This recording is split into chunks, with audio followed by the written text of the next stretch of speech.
Before you get started, a quick note. This episode discusses real murders and historical violence tied to Eldorado Canyon, Nevada. Details are drawn from historical reporting, public records, and local accounts, and are shared with care and respect. Some aspects of this story remain debated by historians. Now, let's get into it.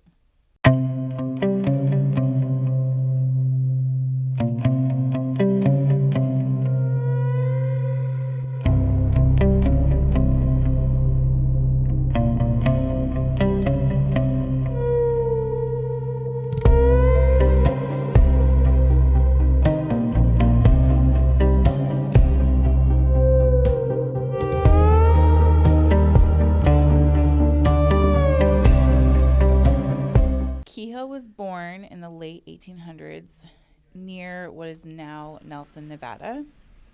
He lived on the margins of a rapidly changing world, native, disabled, and heavily ostracized. By the early 1900s, newspapers began tying his name to multiple deaths across southern Nevada.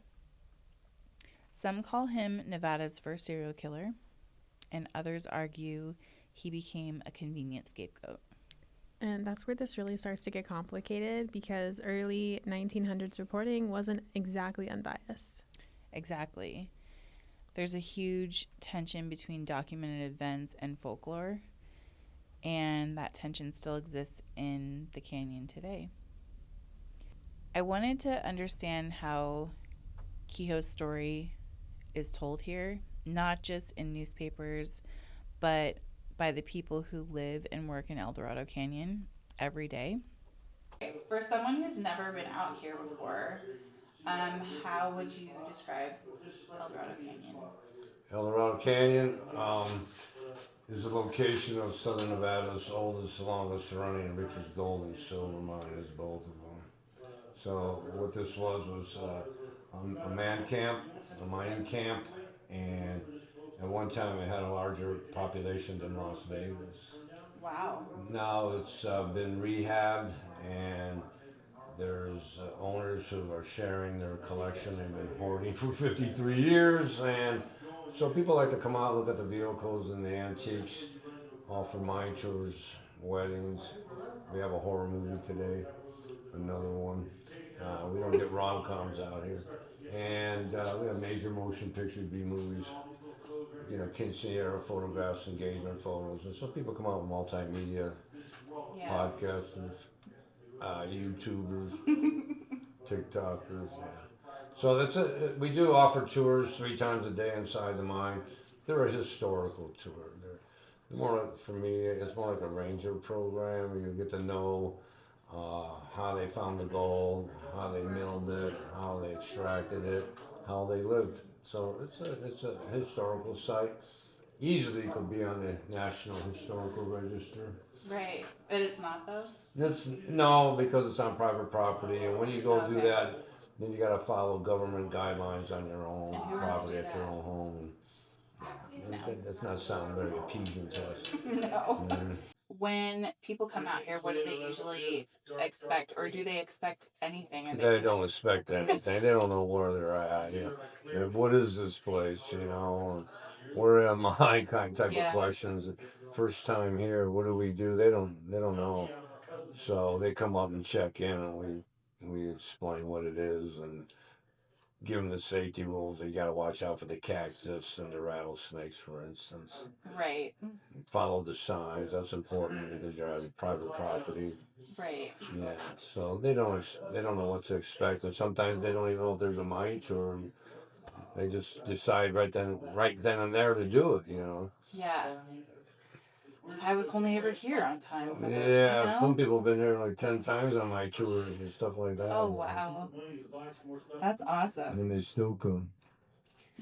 What makes this place different from other spots around Vegas or Clark County, like other even like ghost towns or? Yeah. Well, this one is different from other, what they call a ghost town, because there's more items here and more buildings. There's more history, there's been more research, and there's people here to interpret the history. It's different because it's not something else to do besides something natural, like going to Mount Charleston, Valley of Fire, Red Rock, Lake Mead, the Hoover Dam, and this is just something else they can do besides the strict things Yeah. and see the real Nevada and how people live and appreciate why they weren't born in the 1800s. Right. Yeah. That's very true. That's very true. The isolation is really what stands out to me. There weren't police departments right around the corner. Nope. Eldorado Canyon wasn't a ghost town then. It was a working mining community. People lived there year round. Supplies were limited. Help was far away. So when violence happened, it echoed and it stuck. And it was really handled by the mining company, or Right. whoever was the local hierarchy. What was life like for people that were mining here? It was very difficult, monotonous, and challenging work because the men worked on the average 10 hours a day, 28 to 31 days out of the month. They're Wow. doing it for on average 30 cents an hour, $3 a day, but it was good payback. Then you can get 12 dinners and coffee and dessert for that amount of money. Some people were making $20 a month, and they're driving the wagon on the like the Santa Fe Trail. Yeah. These guys are making $90 a month, so it was a good paying job for one thing. But it was very difficult. The food was very monotonous. It was very boring. They eat the same things, all the time. Yeah.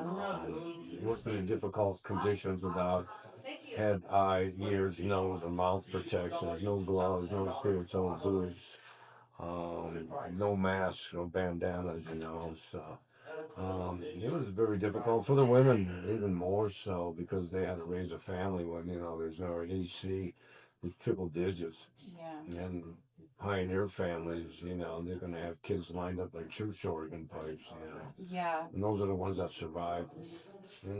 And so they had to run the household. The women had it very difficult, handle the guy, make meals, bring in water. There's no running water to your house, so how'd you get it into your house? You had to be like Navy SEALs and carry it. Yeah. And then you had to do laundry by hand. Were they getting the water from the river? Yeah, they would pump up the water from the river. The Colorado River is 500 miles away. Okay. And they would pump it up. And back then it was very, very silty. It was called the Colorado because it was like a reddish brown. The Spaniards called it that.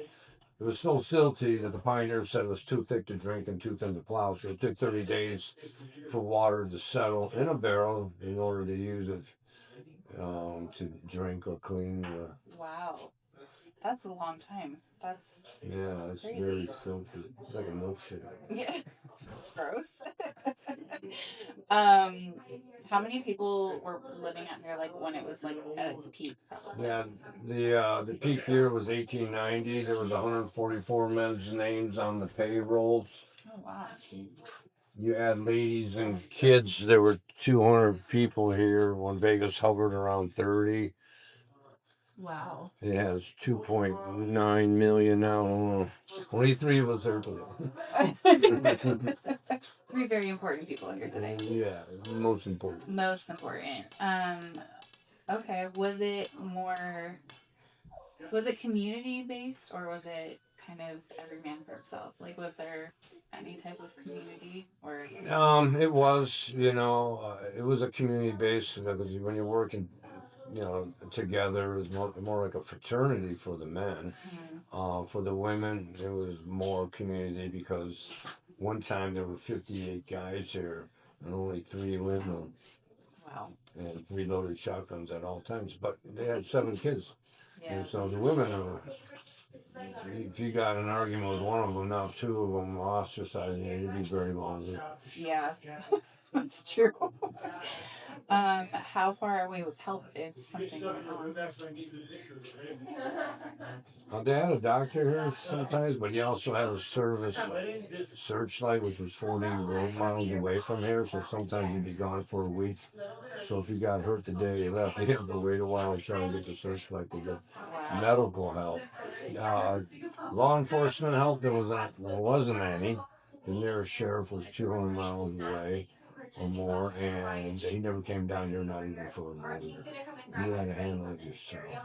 That's crazy. That is really crazy. When the peak of 1890, 140 guys were here when the World War II started. There were like 15, 18 guys on the payroll, which meant like a third of them would be mining. That was like the rule of thumb. So it was being played out.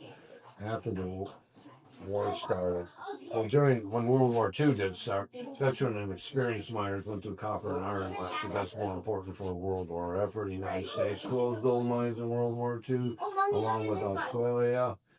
And when the mining company came back, they found that it was underwater. Oh wow. Well, the miners hit the water table when they were mining and were pumping out the water while they were here, but when they left, the aquifer flooded the mine 1/3. Okay. Flooding is still a common way for mines to close. If you dig deep enough, you're going to hit water tables. There's more water under the ground and more water under the ocean than all the oceans combined. Wow. And so when they were pumping out the water, it took them a month to go down 1 inch. Wow. 1 foot a year.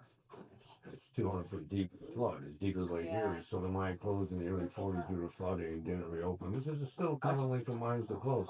I've had miners on my tours say we lost our job because we hit the water tables and had to get rushed out. Wow. That's intense. So what year did the mine close? It closed in January 42. Okay.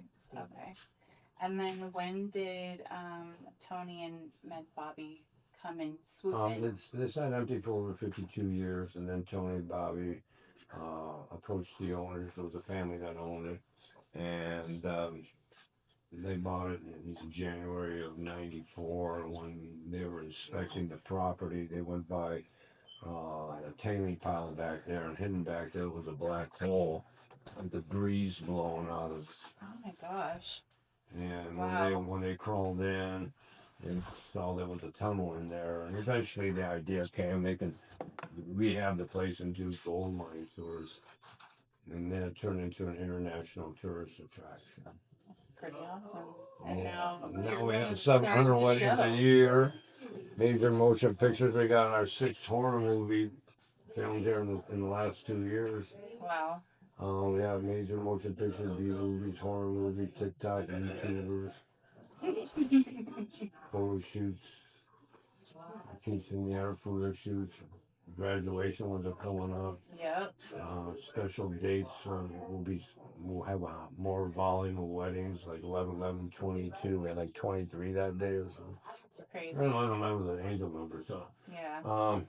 But people could just come and look around. If you're here longer than 15 minutes, they're asking $1 for 13 years and older. Under 13 is free. You can just look around, do mine tours, or do photo shoots and filming. So yeah, just check in because we do get rattlesnakes here. Yes. We have 8 already, and this is only the end of April. It's been a hot one. We had 6 in the last 2 weeks. So you're telling me to watch my ass while I'm out there? Yeah. Stay out of the cats. Obey the signs of big ones. If people come in on their property, they go in places they can't. Shouldn't go. And just remember that you guys live here. This is someone's home. Yeah. Thanks for coming out. One name you can't avoid in the story is Maude Douglas. In 1912, she was found shot inside her cabin near Tichat Hiccup. We're saying this as well as we can, which is the mine. Right. Her murder was never definitively solved, but Queho's name was quickly attached to it. Today, there's actually a memorial there known as Maude's Place. Check out the clip.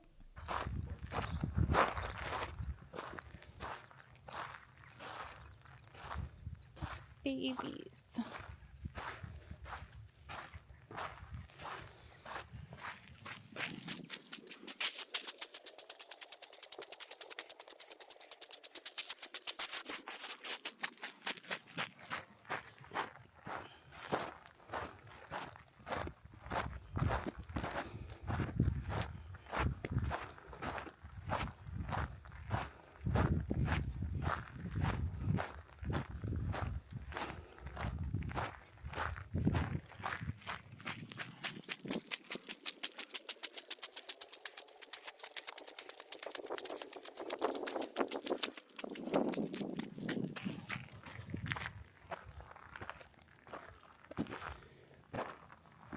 here we are.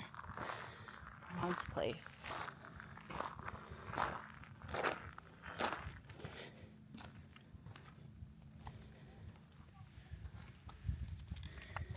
Here's her plaque.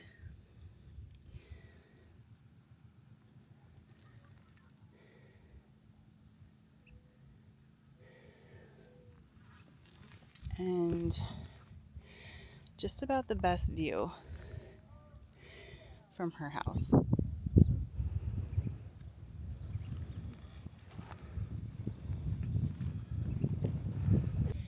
I'm here at Maude's place, and it's truly beautiful. She's got one of the best views of this entire place, and seems like she might just be shining down on us today. What hits me is that Maude has a physical place. It's not just a headline. Yeah, her story endured because it had geography. It had a cabin, a name, a memorial. Other deaths were folded into his legend, but Maude stayed like personal. Right. And it's interesting because Maude's place is so pretty.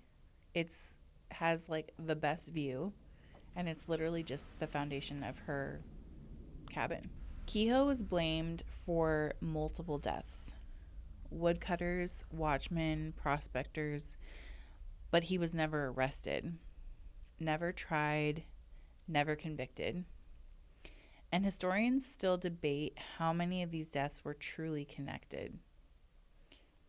Which makes you wonder how many of these stories are shaped by fear. Yeah, that's the question.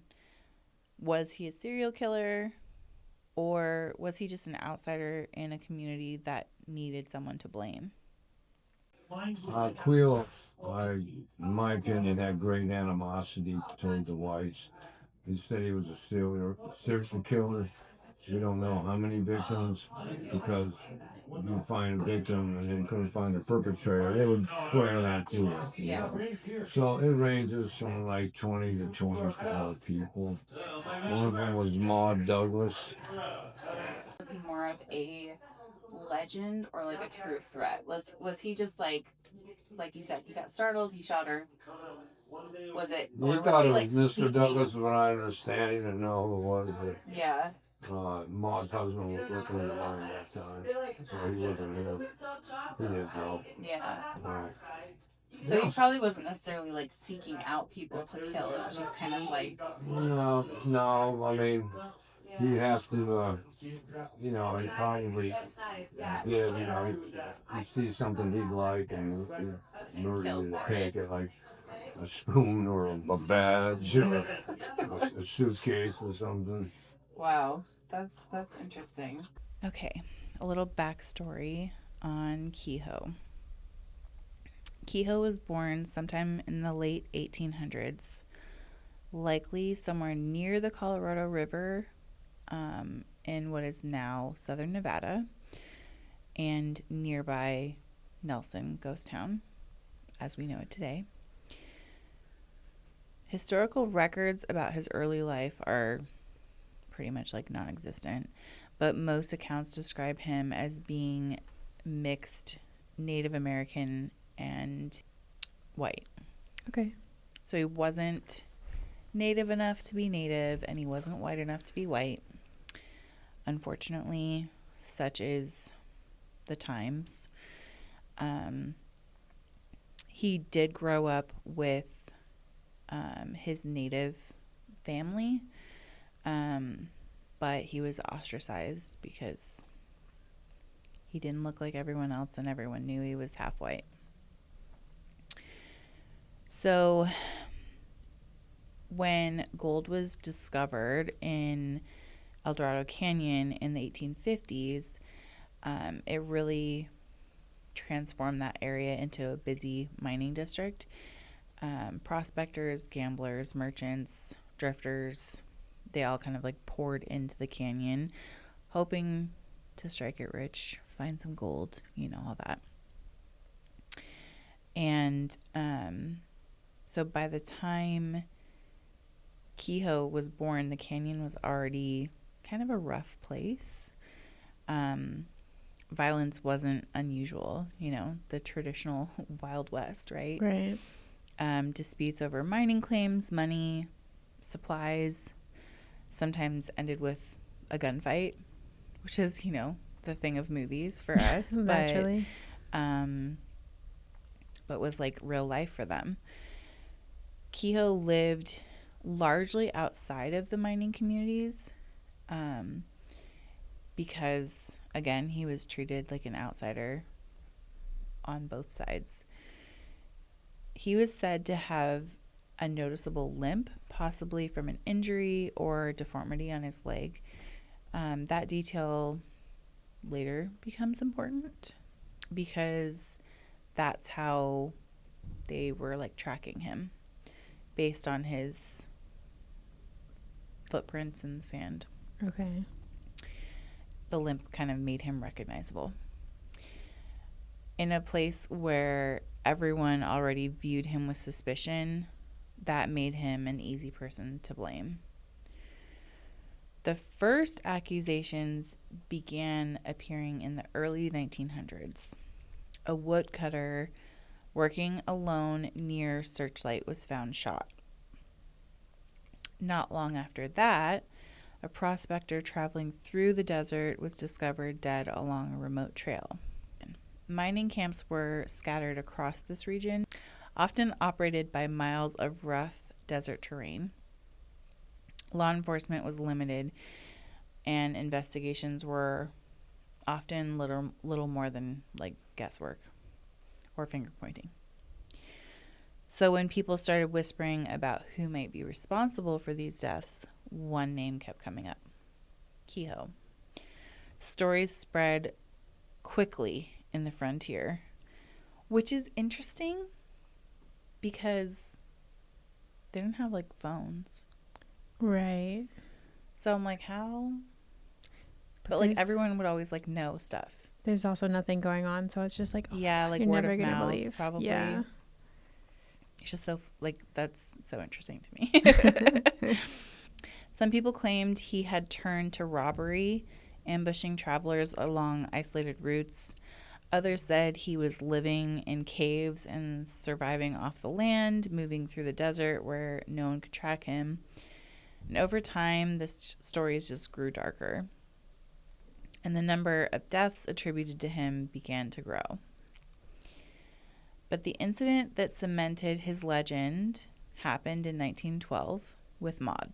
Maude Douglas lived in this little hilltop house right there.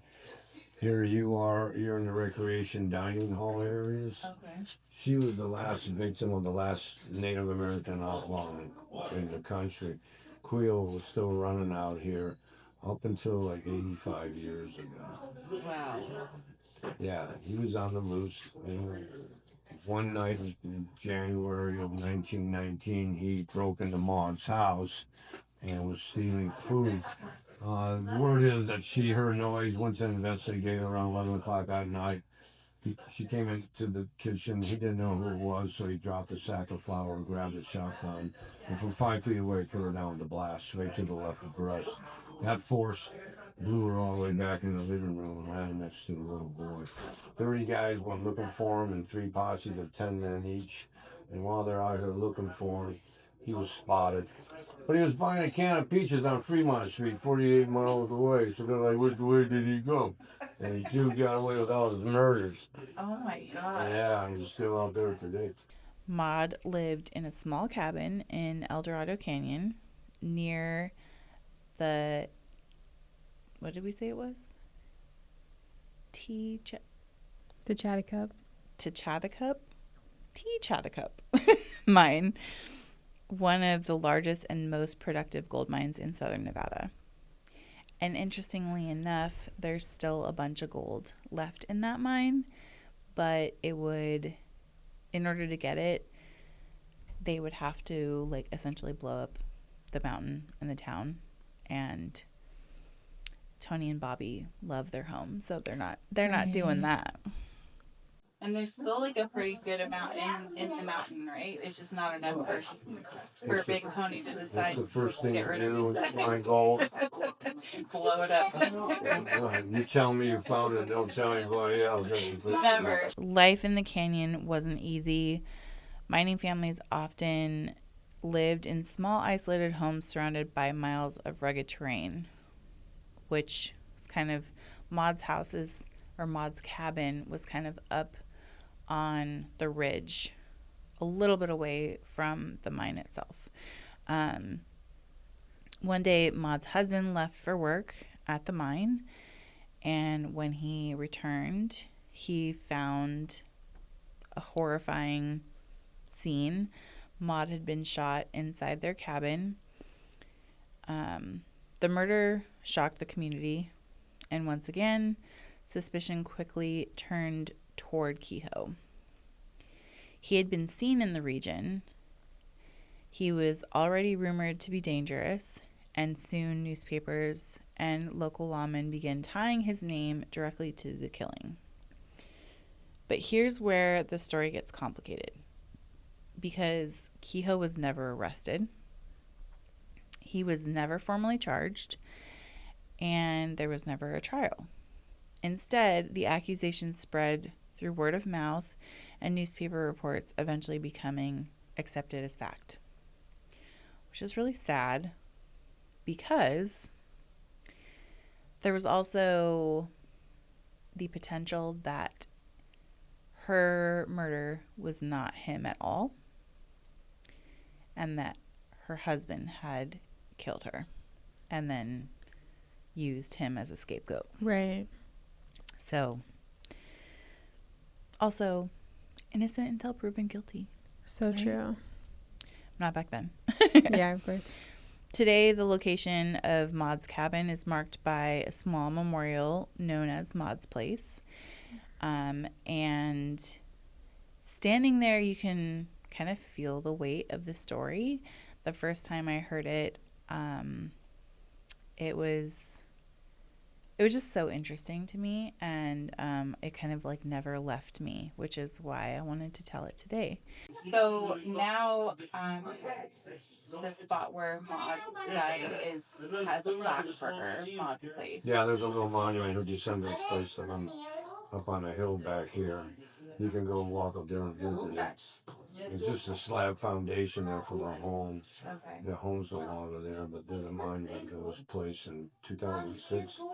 And in 2019, the grandson and some of her descendants came here and held an anniversary ceremony up there for Maude. So I got to meet them. Cool. That's amazing. That's really cool. That's really cool.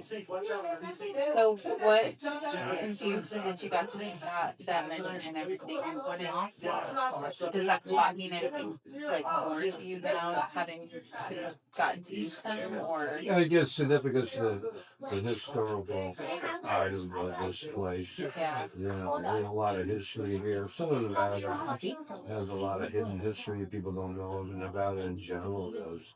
It's very interesting too that people don't know.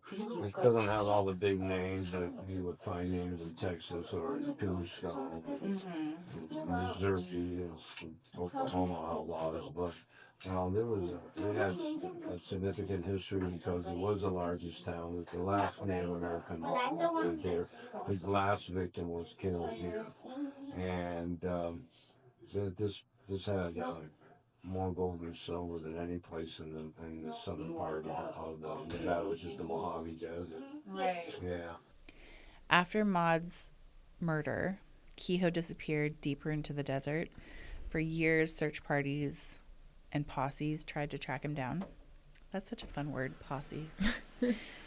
Lawmen combed the canyon and surrounding mountains, but Queho was never found. Instead, the stories about him grew. People claimed he was living in hidden caves along the Colorado River. Some said he moved only at night, and others believed he had become kind of a phantom watching mining camps from the hills above, which is like Creepy. right, super creepy. And I always have that like the hills have eyes moment when I'm out there, which is like even more like tying them two together. Every time a traveler went missing, every time someone was found dead in the desert, the legend grew. Again, so sad because like Poor guy. He's just walking through the desert. I mean, and it could have totally been him. It really could have. But like, what if it wasn't? And what if it wasn't? we'll never know. We'll never know. So some reports eventually claimed he had killed as many as 20 people. Modern historians believe those numbers were likely exaggerated.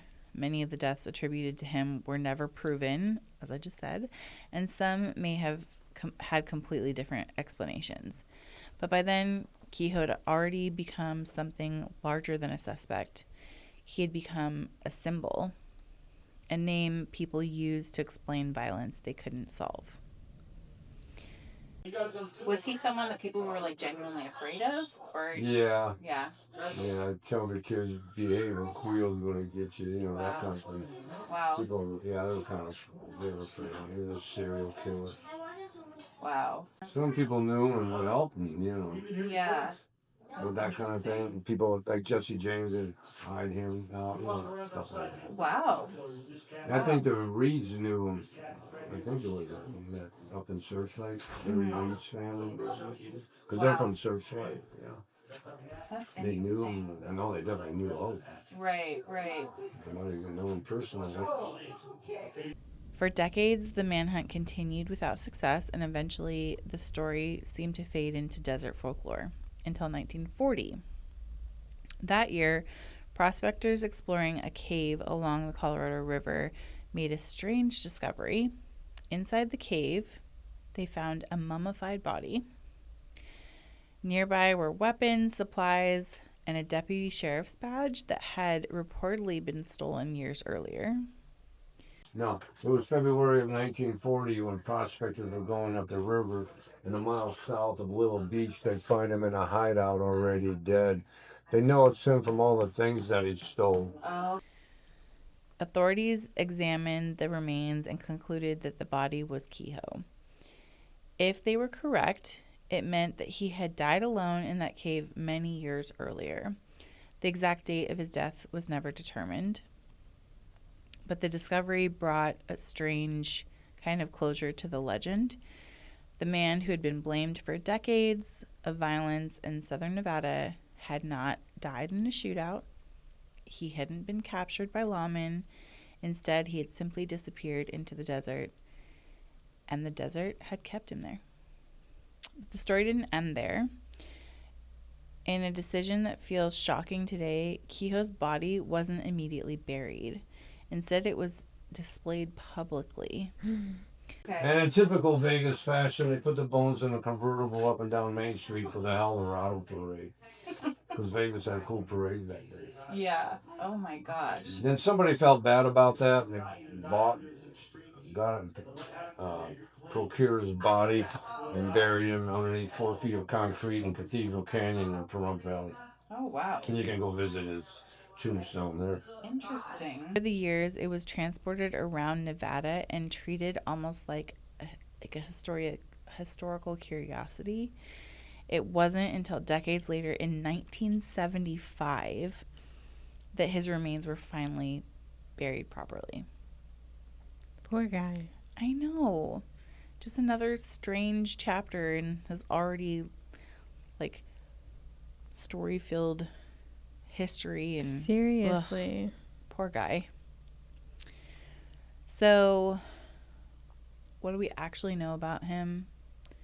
We know he lived on the edge of the harsh frontier world. We know he was accused of multiple killings. We know he was hunted for years but never captured. And we know that when his body was finally discovered, it raised as many questions as it answered. Was he truly responsible for the crimes attributed to him? Or was he simply the most convenient suspect in a violent and chaotic era. Even today, historians still debate that. Um, so, like you said, he kind of got blamed. He was kind of like the scapegoat for a bunch of unsolved murders too. Unsolved murders blamed on him. The place where these stories unfolded remains the same. Eldorado Canyon, the same canyon where miners once feared traveling alone, the same canyon where Maude Douglas lost her life, and now the same canyon where couples come to celebrate their love. And this is where it gets surreal for me. I've photographed so many elopements and intimate weddings in that canyon. I've stood at Maude's place with a bride holding flowers, and you feel it. Not haunted, but remembered. Does it change how do you photograph there now that you know the story? I think it definitely makes me more aware. Definitely. Because this place is not just a backdrop. It's layered. There's so much history there. Yeah. And while the town has been rebuilt,